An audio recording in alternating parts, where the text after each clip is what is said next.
The story of Robert the Doll, USA. In the quiet town of Key West, Florida, there sits a strange and unsettling artifact housed within the walls of the Fort East Martello Museum. Behind its glass enclosure, a doll dressed in a faded sailor suit stares blankly into space, its expression as enigmatic as the legends that surround it. This is Robert the Doll, one of America's most infamous haunted objects. The story begins in the early 1900s when Robert Eugene Otto, known to friends and family as Gene, was just a young boy. Gene belonged to a wealthy family living in a sprawling Victorian home in Key West. On his 4th birthday, Gene was given the doll, a 3-foot-tall figure stuffed with straw, with button eyes and a stitched smile, a gift from a servant who worked in the family home. Local whispers suggest the servant had been mistreated and that she practiced voodoo, cursing the doll before handing it over. Whether this tale is true or not, what followed was a series of events that would leave the Otto family, and later countless visitors, both terrified and bewildered. Gene quickly grew attached to the doll, naming it Robert after himself. Wherever Gene went, Robert followed. He talked to it, played with it, and treated it as though it were alive.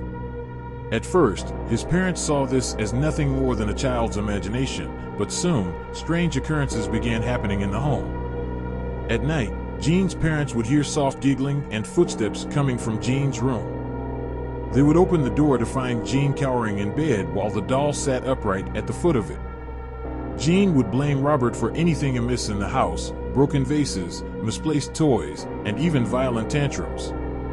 It was Robert, Gene would insist, his small voice filled with certainty.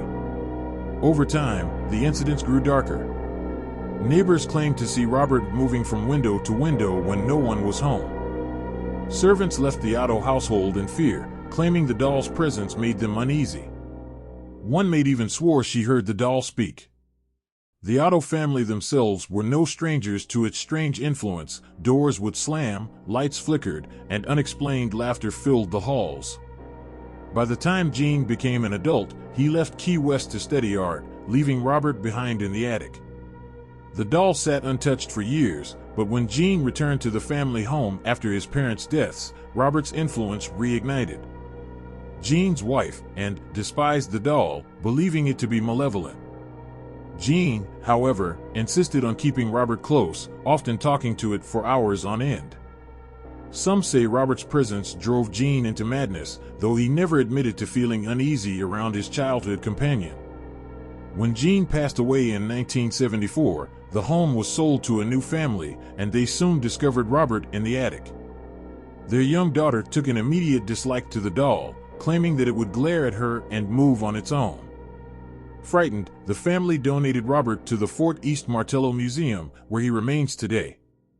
But Robert's story doesn't end there. Visitors to the museum often report bizarre experiences. Cameras malfunction, batteries drain, and many people claim they feel an overwhelming sense of unease when near him.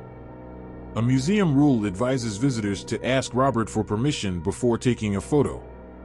Those who fail to do so often send letters of apology to the museum, pleading for forgiveness after experiencing accidents, illness, and misfortunes. Museum staff display these letters near Robert's glass case, a chilling testament to the doll's enduring power. Skeptics argue that Robert's legend is nothing more than a mix of folklore and human imagination, but those who've encountered him are quick to disagree. Today, Robert the Doll remains a spine-chilling piece of American lore.